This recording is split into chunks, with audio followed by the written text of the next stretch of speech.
ଶରଧାବାଲି ରେ ରଥଗୁଡିକ ଉତ୍ତର ମୁହାଁ ହୋଇ ରହିଥିଲେ। ଆଜ୍ଞାମାଳକୁ ଅପେକ୍ଷା ଥିଲା। ଏବେ ସଦ୍ୟ ସଦ୍ୟ ସୂଚନା ଆସୁଛି, ଆପଣମାନେ ଦେଖୁଛନ୍ତି ଶ୍ରୀମନ୍ଦିରରୁ ଆଜ୍ଞାମାଳ ବାହାରୁଛି।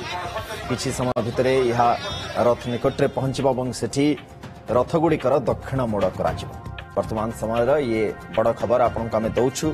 ଦକ୍ଷିଣ ମୋଡ଼ ପାଇଁ ଆଜ୍ଞାମାଳ ବିଜେର ଯେଉଁ ନୀତି, ଯେଉଁ ପରମ୍ପରା ରହିଛି ତାହା କରାଯାଉଛି। ଆଜିଠୁ ମହାପ୍ରଭୁଙ୍କର ବାହୁଡାର ଆମେ କହିପାରିବା ଯେ ପ୍ରସ୍ତୁତି ଆରମ୍ଭ ହେଉଛି। ଆଜ୍ଞାମାଳ ବିଜେ କରିବା ସହିତ ବାହୁଡାର ପ୍ରସ୍ତୁତି ଆରମ୍ଭ ହେବ। ପୂର୍ବରୁ ରଥଗୁଡ଼ିକ ଉତ୍ତର ମୁହାଁ ରହିଥିଲେ ଏବଂ ଦକ୍ଷିଣ ମୋଡ଼ କରାଯିବ। ତା ପୂର୍ବରୁ ଶ୍ରୀମନ୍ଦିରରୁ ବିଜେ କରିବ ଆଜ୍ଞାମାଳ।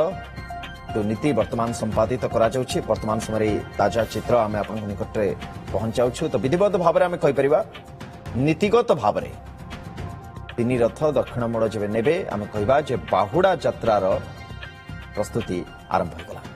ଆଜିଠୁ ମହାପ୍ରଭୁଙ୍କର ବାହୁଡାର ପ୍ରସ୍ତୁତିର ଏହି ଆରମ୍ଭ। ଆଜି ଷଷ୍ଠୀ ତିଥିରେ ତିନି ରଥର ଦକ୍ଷିଣ ମୋଡ଼ କରାଯିବ ଏବଂ ମହାପ୍ରଭୁଙ୍କର ଆଜ୍ଞାମାଳ ବିଜେ ନୀତି ସମ୍ପାଦିତ ହେବ ଏବଂ ଯେଉଁ ସୂଚନା ହସ୍ତଗତ ହେଉଛି, ଯେଉଁ ଦୃଶ୍ୟ ଆପଣମାନେ ଦେଖୁଛନ୍ତି, ଇଏ ହେଉଛି ସେହି ନୀତି। ଆଜ୍ଞାମାଳ ଗୁଡ଼ିକ ଆପଣମାନେ ଦେଖିପାରୁଛନ୍ତି।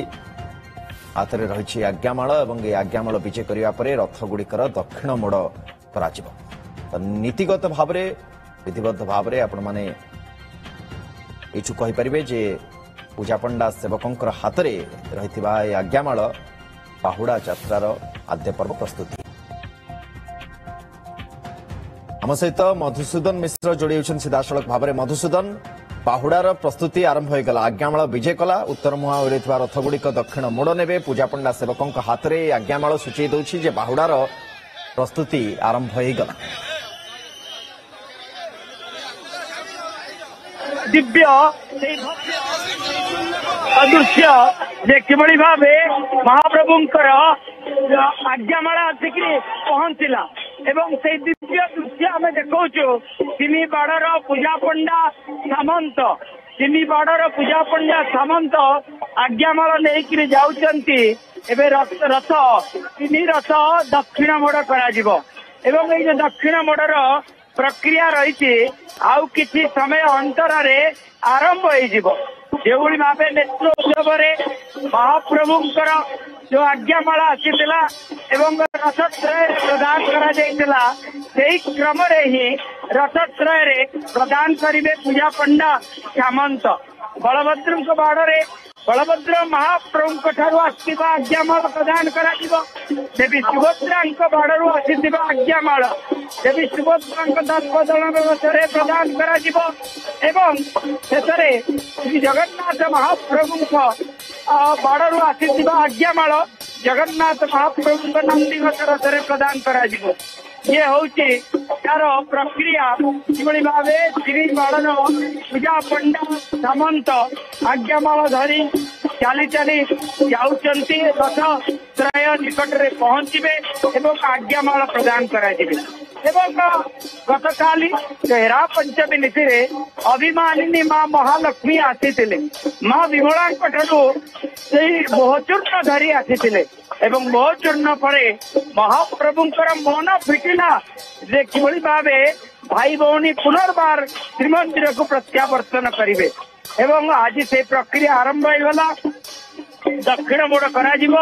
ଦେବୀ ସୁଭଦ୍ରାଙ୍କ ଦର୍ପଦଳନ ରଥ ପ୍ରଥମେ ଦକ୍ଷିଣ ମୋଡ଼ କରାଯିବ, କାରଣ ନେତ୍ର ଉତ୍ସବରେ ଯୋଉ ଦକ୍ଷିଣ ମୋଡ଼ କରାଯାଇଥିଲା, ମାନେ ଦକ୍ଷିଣକୁ ମାନେ ପୂର୍ବବର୍ତ୍ତ ଓଲଟା ଯାଇଥିଲେ ମହାପ୍ରଭୁ।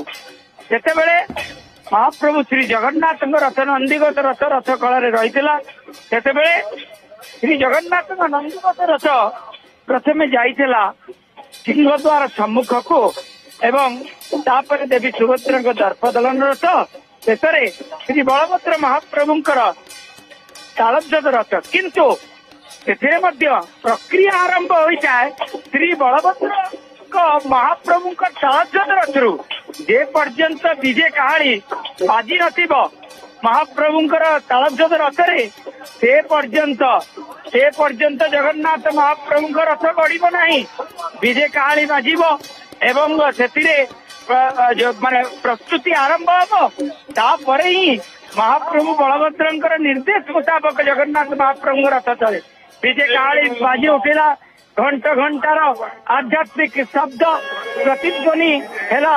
ଶରଦା ବାଲିରେ ଏବଂ ଶରଦା ବାଲିରେ ଯୋଉଭଳି ଭାବେ ଗୋଟେ ଭକ୍ତିମୟ ପରିବେଶ ଖେଳିଛି ଏବଂ ସେଇଭଳି ଭକ୍ତିମୟ ପରିବେଶ ଭିତରେ ଦେବୀ ସୁଭଦ୍ରାଙ୍କ ଦର୍ପ ଦଳନ ରଥ ଗଡ଼ିବ।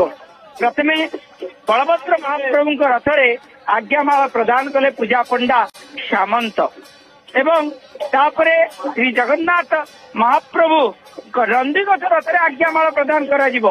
ଯଦିବା ଦେବୀ ସୁଭଦ୍ରାଙ୍କ ଦର୍ପ ଦଳନ ରଥ ପ୍ରଥମେ ଗଡ଼ିବ, ନାକଚଣା ଦୁଆରକୁ ଆସିବ, ଘୂର୍ଣ୍ଣାୟନ ମାନ ହୋଇ ନାକଚଣା ଦୁଆରକୁ ଆସିବ, କିନ୍ତୁ ଜଗନ୍ନାଥ ଶ୍ରୀ ବଳଭଦ୍ର ମହାପ୍ରଭୁଙ୍କର ରଥରେ ଆଜ୍ଞାମାଳ ଦିଆଯିବ। ଦ୍ୱିତୀୟରେ ଶ୍ରୀ ଜଗନ୍ନାଥ ମହାପ୍ରଭୁ ସାନ ଭାଇଙ୍କ ରଥରେ ଆଜ୍ଞାମାଳ ପ୍ରଦାନ କରାଯିବ।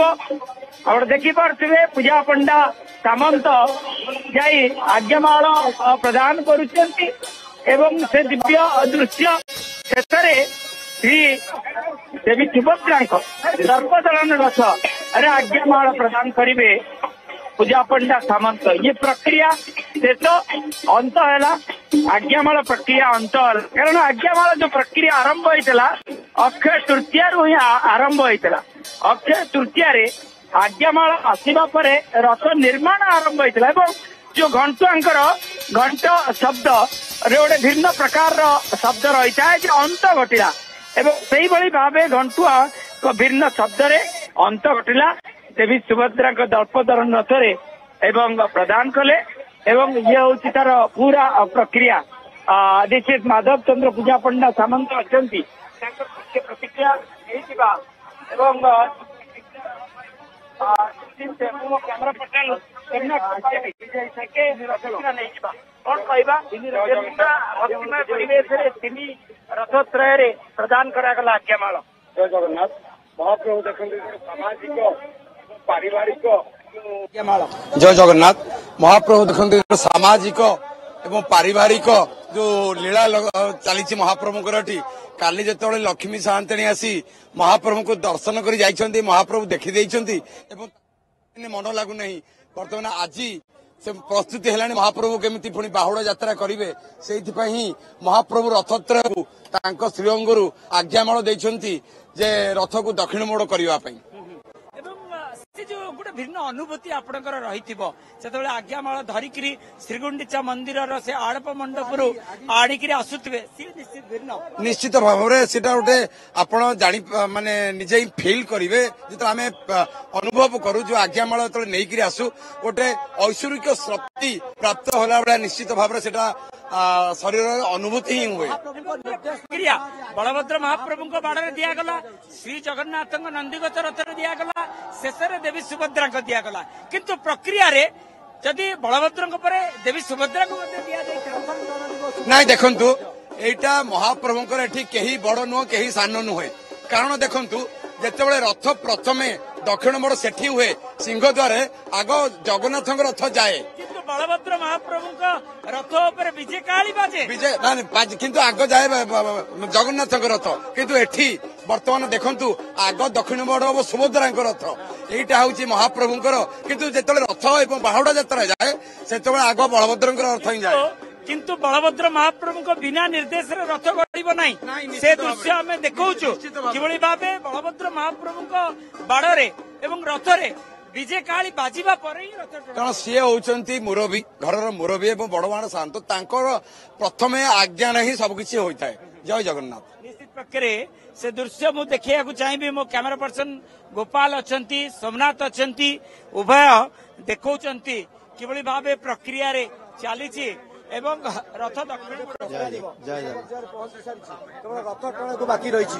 जय जगन्नाथ आमर आज्ञामाल विजयी सारिया पर प्रथमे बलभद्र रथ को आज्ञामाल विजयी था तापर नंदीघोष रथ को आज्ञामाल विजयी था तापर माँ सुभद्रा रथ आज्ञामाल विजयी सारी प्रथमे बलभद्र रथर विजय काली बाजी सारी यापर सुभद्रा रथ टणा किसी समय भितर आम दौड़ी पकाउछु यापर सुभद्रा रथ प्रथम ठीक ठाक अच्छी हाँ सब ठीक ठाक अच्छी। रथ मरम्मती